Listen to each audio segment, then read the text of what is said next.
Hello, everyone that's joining this call. Some of you may know me. I'm Reece. For those that don't know me, I graduated last semester at Monash Arts Law, like many debaters. And as you might have just heard before, I'm working in journalism now. Debating wise, I had the pleasure and privilege of debating with Deepak and Catherine last year at Australs with Mad One, where I got to do reply speeches, which is what I'm here to speak to you about today.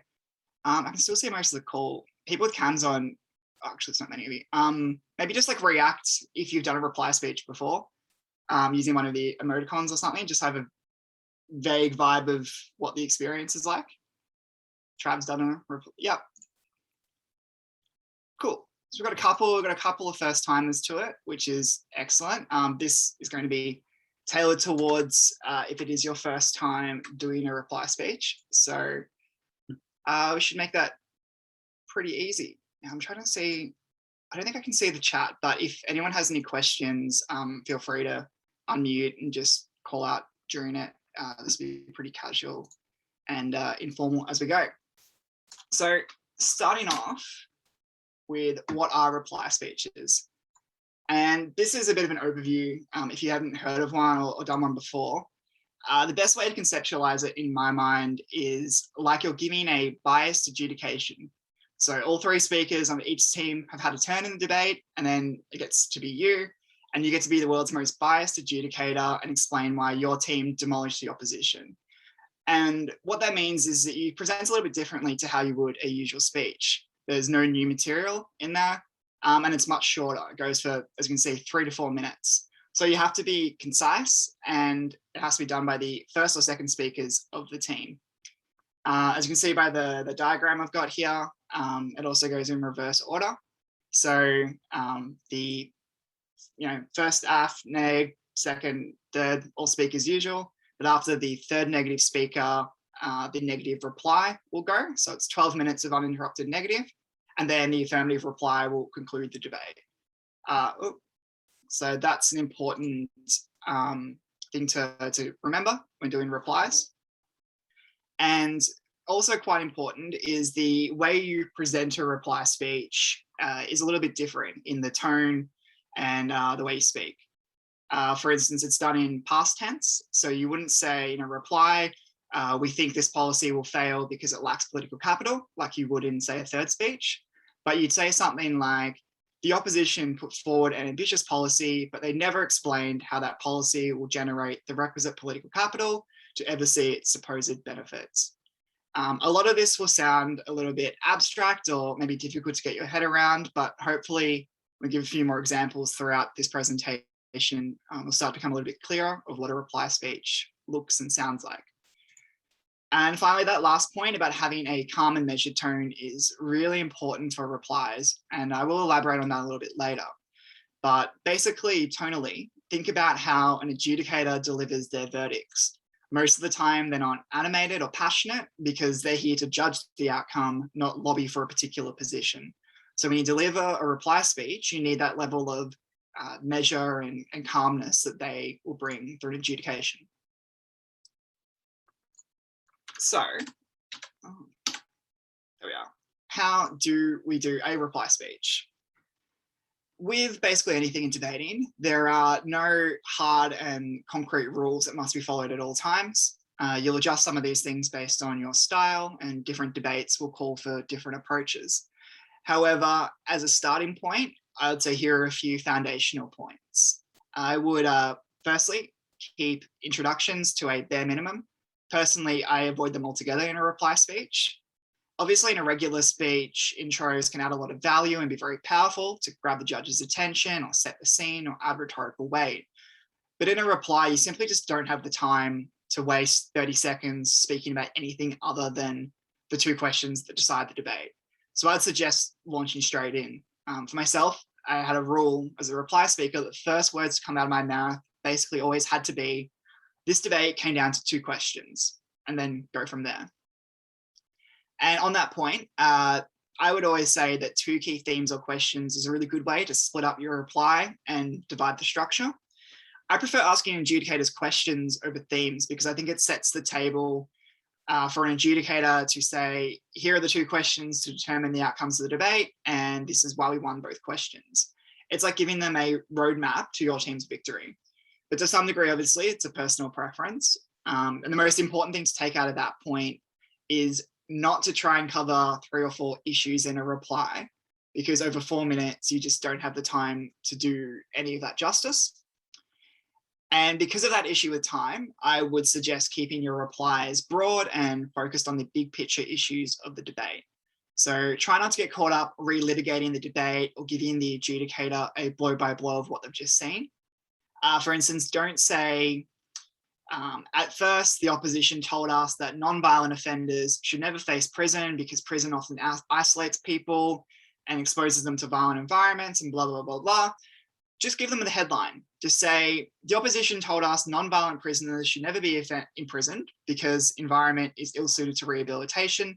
However, that ignored the material we gave you at first, and continue on from there. So try to keep the recaps to the minimum and step through the adjudicator rather why your side had won that point in the debate.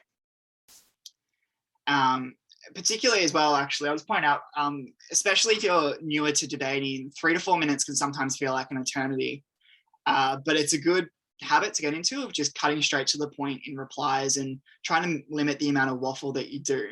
I'd much rather see you, if you're doing your first time reply, I'd rather see you do a concise, tight 90-second reply than hitting 4 minutes, but doing that in a really waffly, blow by blow recap kind of way.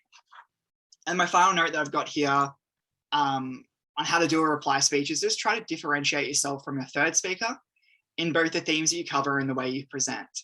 You always want to add value to your team's case. And if you're just regurgitating what your third speaker said, then you're not really doing that. Sometimes, especially in a more narrow debate, the debate winning question will be quite obvious and your third speaker will have spoken about it. And that doesn't mean that you should neglect it altogether in your reply, but at least try to phrase that topic or question differently so the adjudicator doesn't feel like they're listening to a retread of what they've just heard at third speaker. So that's the general overview, I think, of what you need to do in a reply speech. Let's then move to how to do it well, where I think it gets a little bit trickier. And bearing in mind, especially if you're new to replies, a lot of this will be overwhelming, but it gets easier with experience and it gets easier seeing it in practice. First of all, you want to be holistic with your replies and cover all the major parts of the debate and look like you're across the issues. As I've labored on about the biased adjudication part of this, you want to look like a good adjudicator. You can't just ignore entire parts of the debate. However, because you're a biased adjudicator, you can be selective in how you present it. And different debates and different situations call for varying formats of how you do a reply. And I've got a couple listed on this slide. For instance, if you feel like your team's case remains pretty much undamaged by the opposition towards the end, you want to frame your reply around highlighting that. So if the topic is about military intervention and your team has a strong case about how intervention leads to more regional instability and your opposition's mostly argued about an obligation to act, you might start your reply by saying, this debate came down to 2 questions. Firstly, and most importantly, how do we best work towards long-term regional stability? And then go on to explain how your team's won this and why your team had showed that this was the most important issue in the debate. So focusing on where you're strong. On the other hand, if you feel like your team has decimated the opposition's case, maybe you want your reply to primarily be about highlighting the contradictions and case shifts that they've made, to really underscore to the adjudicator that your opposition has not made any consistent point throughout their case, and wherever they had a strong point, it was a shift from where they started earlier in the debate. You can also attack from the opposite end of the spectrum with a reply. If you feel like your opponent still has a debate winning point standing or in play towards the end, maybe you want to use your reply to go for that. Obviously, you have to be careful because you can't make up new responses or bring in new material, but you can use your reply to try to find a path to victory. You could say that the opposition hinged their case on organic change, resulting in a more inclusive environment, but that ignored the material we brought you from first about embedded biases that meant that their incremental shifts will never be sufficient. So try to find a path to victory by knocking over the strongest point using material that was already in your case. Ideally, a great reply speech will be holistic and do a bit of everything. You want to underscore how good your team's case was, and you want to show how rubbish your opponents were. But sometimes that's not possible, especially with 4 minutes. And you want to be strategic in what you prioritize with that limited time you have. And as I said, a lot of this may sound overwhelming. And when I read back on it, it does look overwhelming. But I wouldn't stress if you're new to it. I think so much of reply speeches just comes from learning how to read a debate, to know that you're going to speak at the end and just watch how it unfolds and take notes about who's saying what and what the responses are and developing that experience. When I'm writing a reply, I don't sit down with a matrix and I don't plot out my reply strategy by using these touch points. I kind of just get a vibe of what's required based on how the debate's going and how strong I know my team's case is versus theirs. And I think realistically, every good reply speech has a combination of all 4 approaches going on inside of it. And it's much, much easier to get a sense of what you need to do and how to do it when you've listened to at least 48 minutes worth of speeches before you. Okay, so with that, let's talk a little bit of strategy, because I think it's worth noting that you approach a negative and affirmative reply slightly differently. And we'll start with neg because, of course, that's the first reply speech you hear in a debate. I would say, firstly, that clear and measured tonal shift point is really important for reply speeches in general, and it's honestly one of the hardest parts to master, but it's particularly important if you're side negative and coming up after your third speaker. Particularly, I've found in my experience, third speakers tend to be very fiery and charged up and breathing fire on the adjudicator, and it adds such a good contrast to step up as a reply speaker and move from somebody really animated and furious to a very patient, meditative reply speaker who can slide in to explain very calmly why their side has won the debate and their friends on the affirmative team were just like absolute garbage who couldn't debate to save their life. Ideally, your third speaker has ripped the debate apart, and this is the second point I've got here. Ideally, they've just ripped the debate apart, and your role is to just remind the adjudicator how awesome your case was and remind them of all these great points that you made that went unresponded to, and highlight your opponent's pitiful attempt to mount a challenge and briefly recap the way you decimated them. But it won't always be that easy. So that gets to the third point of make sure you're working with what your third speaker has given you and be able to be flexible depending on what the debate calls for. If you can see an important part of the affirmative case that the third negative has just missed or they didn't get to responding to properly, it's your job to pull from the first 3 speeches on your team to try to weaken that part of the affirmative case with your reply. Or if they haven't whipped your material enough, that's what you need to do. I think basically for negative reply speakers, just make sure you're different from the speaker that came before you. The negative gets 12 interrupted minutes as a team to seal the debate pretty much right before the buzzer. And I think as the final 4 minutes of that block, it's really important to think about how you can compliment the speaker before you to make those 4 minutes count as much as possible. So that flips over then to the affirmative side. And I'd say from side affirmative, my advice is a little bit less prescriptive. The main thing to be cognizant of that's different from negative, I think, is kind of just what I said, actually, that the negative has 12 uninterrupted minutes to talk smack and convince the adjudicator. So now you have 4 minutes to set the record straight and refocus the debate before the adjudicators sit down to make their decision. That kind of means zeroing in on what you think you need to do to win the debate. Set out maybe why your opposition has missed the point, if they've had a disproportionate focus, if they've had insufficient responses, if there was a problem solution gap. They might have spent too long model bashing. They may have never shown any exclusive benefits. Think about the one thing that could fundamentally ruin the negative team and try to build in a biased adjudication of why the negative team has lost the debate because they missed the point on this particular issue. Beyond that, I think it's particularly important as an affirmative reply speaker to summarize your team's case. The negative shouldn't really do a summary unless the third speaker just forgot to. But for an affirmative, it's really important to leave a strong final idea of what your team stood for at the end. I have here kind of 2 general strategies or templates for affirmative replies. as always, it's at your discretion when or if to use them. And it won't always be suitable. And I think if it's your first time doing replies, I wouldn't worry about it too much. But if you've had a bit of if you've had a bit of experience, I would run, one of the following ways. I think if the debate's been really narrow and it comes down to one issue, you can run the adjudicator through why the negative team, first of all, is bad, or why their case doesn't work, or however it is, why that falls over. And then you can kind of knock it out of the park with your second question. You can say, even if the negative had brought you the best version of their case where there wasn't this contradiction or there wasn't this problem, or even if their policy achieved this outcome or they had the mechanism, their case still lost because we on side affirmative had all these great points that they never responded to, or our model provided better outcomes, or so forth.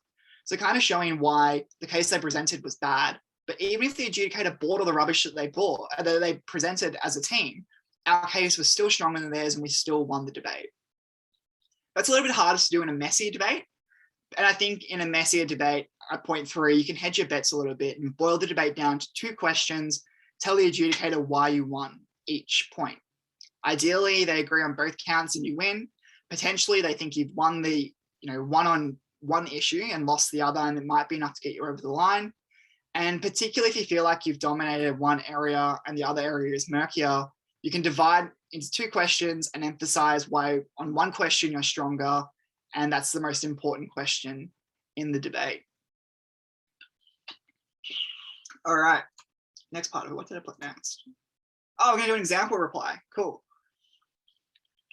Before I move to this part of the presentation, does anyone have any questions from that first part that they want to put out now?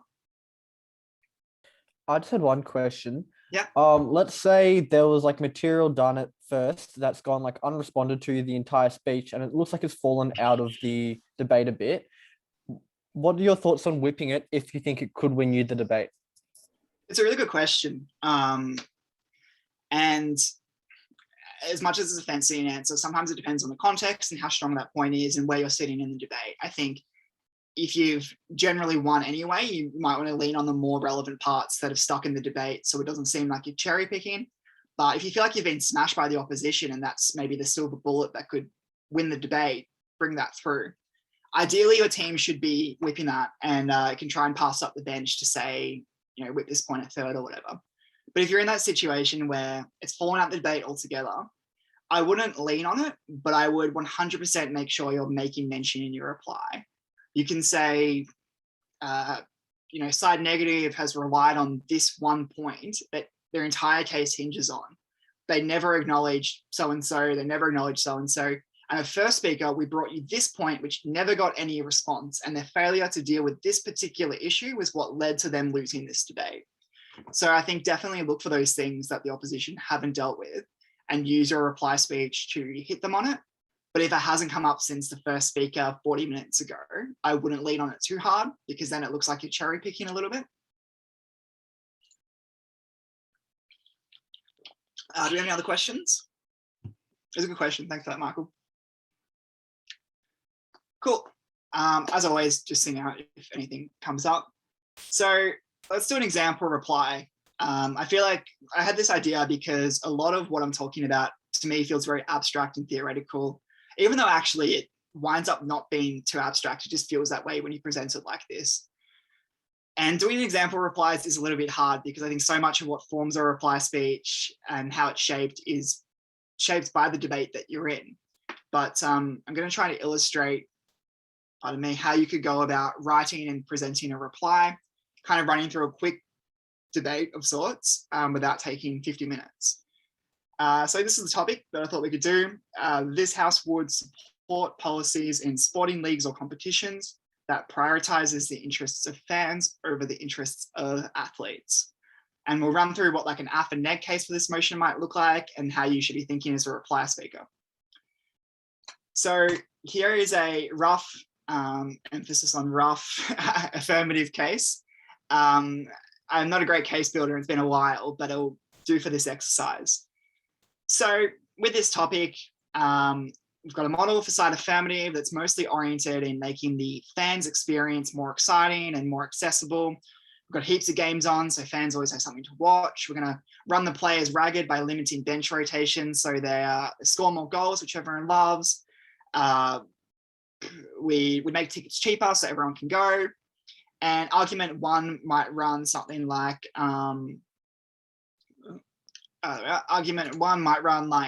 we ensure the economic viability of the league by doing everything we can to serve the fan base.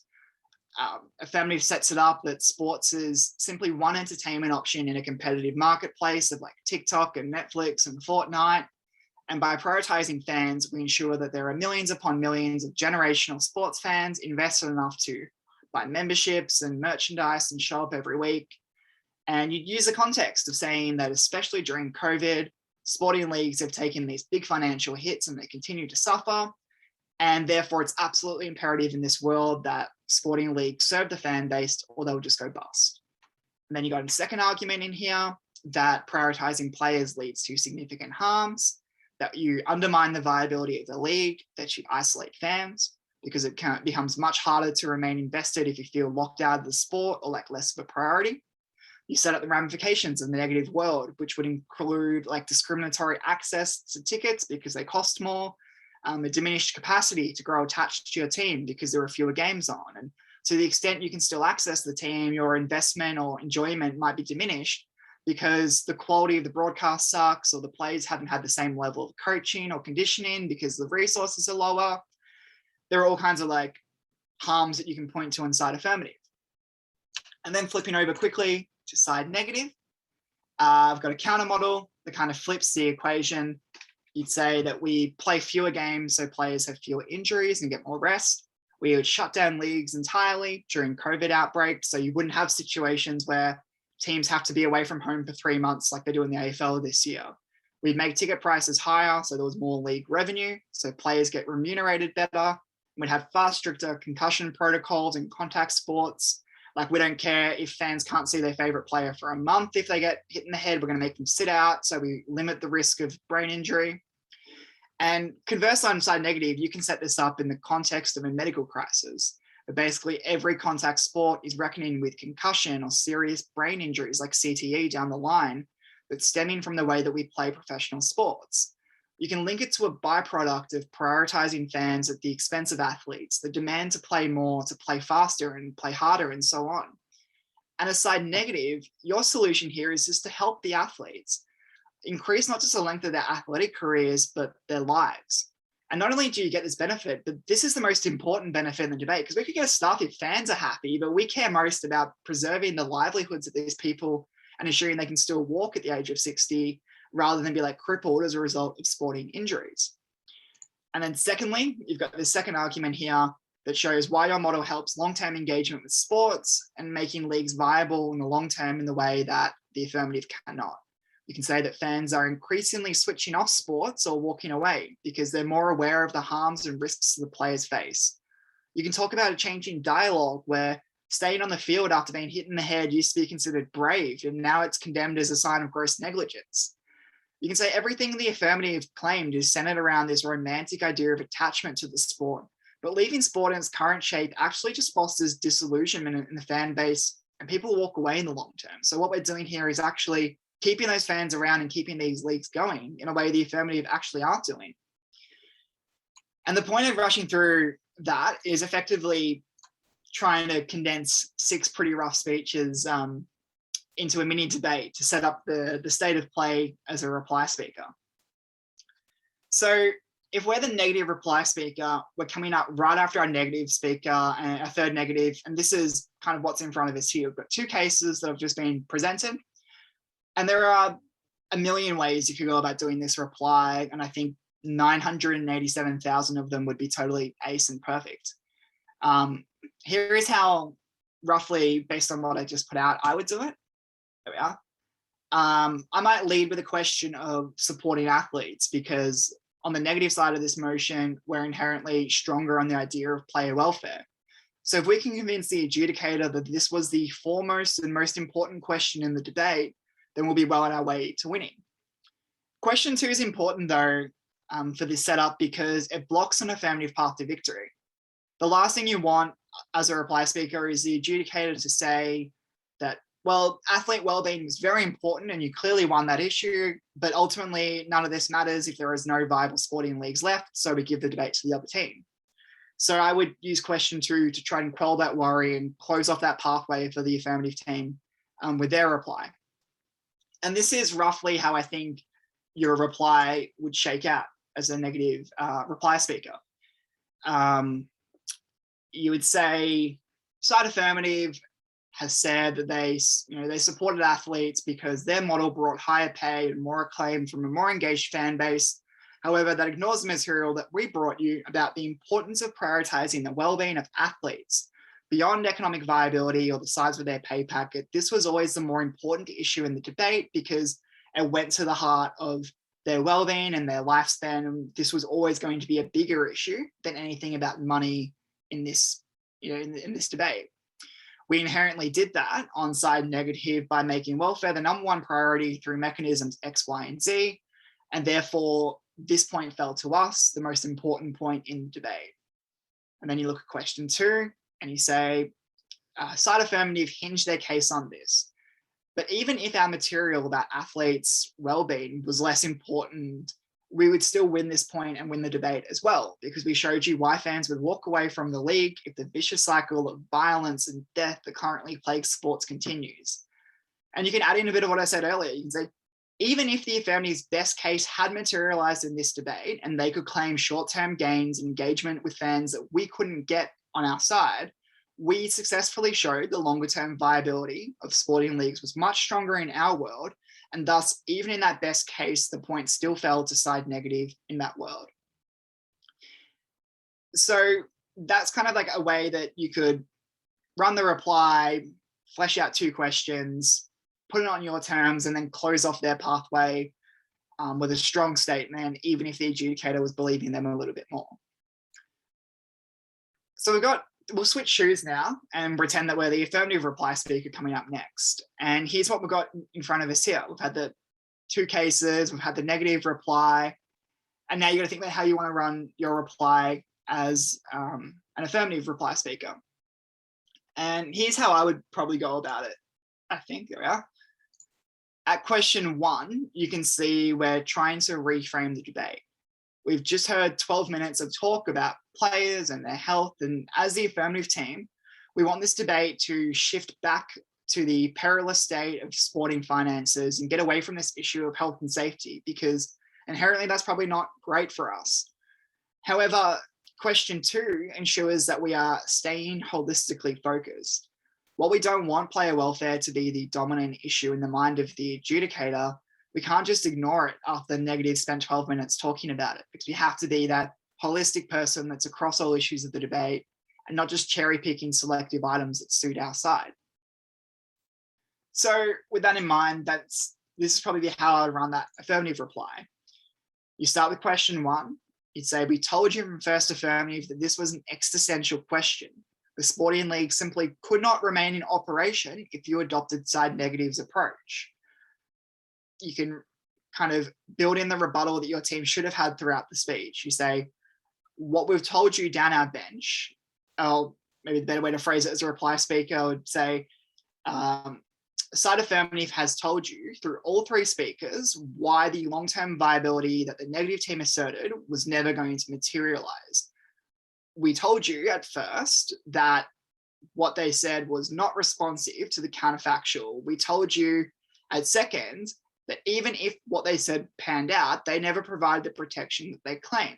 And what brought you a third was, even if side negative could protect players in a way that side affirmative could not, the idea that fans would walk away in their world was entirely asserted. Kind of using this first part of your speech to destroy the affirmative, destroy the negative case, and doing it in a way that toes the line between not being rebuttal, not introducing new material, and keeping that balanced, calm, biased adjudicator voice, but trying to illustrate how thoroughly you've destroyed their case throughout this debate.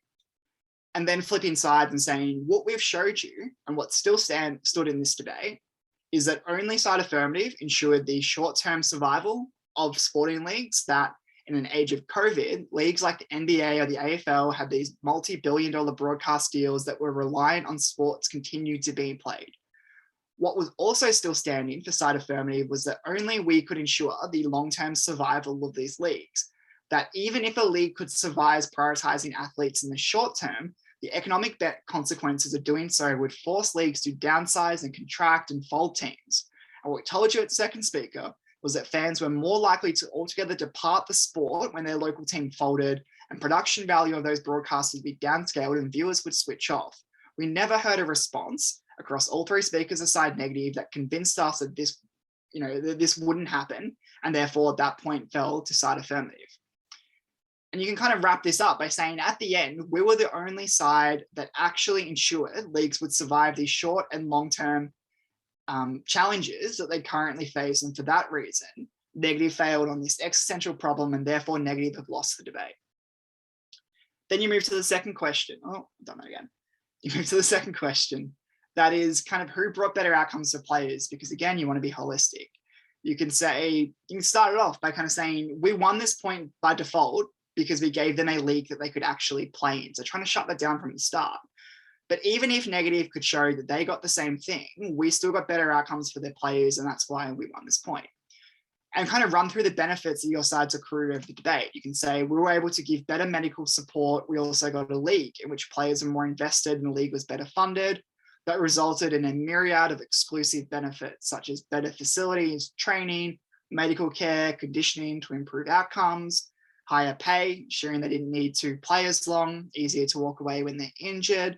We had fan investment that was sustainable and built-in accountability measures, and that fans actually like those players, so they want them to be safe and they want them to be healthy. So the problems that the negative team brought up would never materialize to such a degree.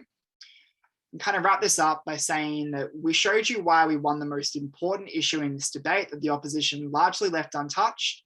And even if this debate was about the negative's misguided focus, that point fell to side affirmative as well. And therefore we take this debate. So you can see a similar approach to what we wanted to do with the negative reply, but kind of flipped over and claiming a lot of those benefits for side affirmative.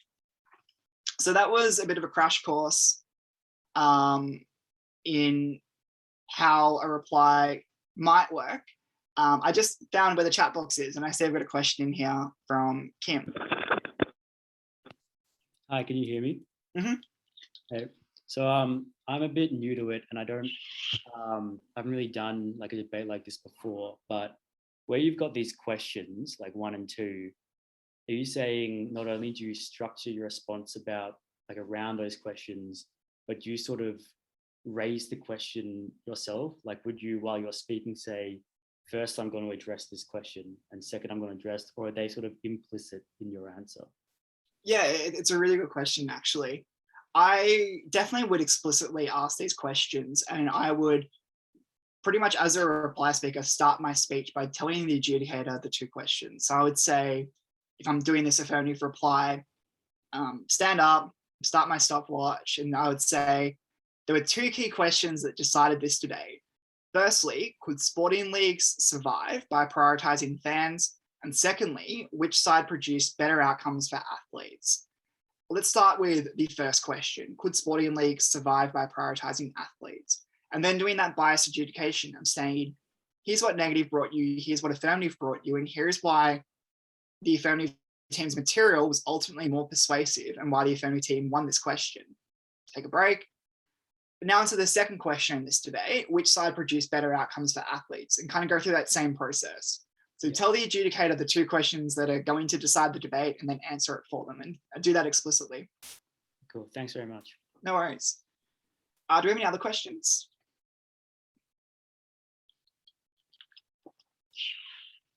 Cool. So that was kind of a rough run through of, as I said, how replies might shake out. And I acknowledge that it's a little bit difficult to do something like this because, we don't have 6 speeches material to go off, and that's obviously going to decide a little bit of how you write and what you say. But I hope that gives you a little bit of an insight into, I don't know, how my mind as a reply speaker might work, and the kind of things that I'll be looking for or thinking about during a debate. Pretty much at the end of this now, but I wanted to condense that information dump onto 3 key takeaways. First thing I would say is just be calm and measured, And I know I've probably said that like 5 times in this presentation, but I still maintain that, especially if you're a more animated speaker, as I tend to be, it's definitely the hardest thing to master and to remember. So many times when you're getting up to speak in a reply, you've been frantic, you're at your desk scribbling things out and writing things in capital letters right before you stand up. And it's very easy to be flustered. So it's really vital to just take a breath. Remember that your job is to be that contrast and to be that biased adjudicator. So making sure you speak slowly and speak really clearly and give a stark contrast to everything you've heard before that. The second point on that one is just don't be a second, third speaker. And that's also really tricky. People that have done replies have probably noticed when I was running through how that example reply worked, I kind of strayed into the territory sometimes of being a second, third speaker and trying to say, well, we brought you this and they never responded and so forth. And just make sure what you're doing is not making arguments, but rather looking at the structure of how the debate's unfolded and explaining to the adjudicator, well, these were the points that were raised and this point was ultimately stronger. And here is the evidence that shows why that point was stronger. And therefore we have won this point and won the debate. And finally, just reiterating that you want to find the 2 questions that will decide the debate and then answer them.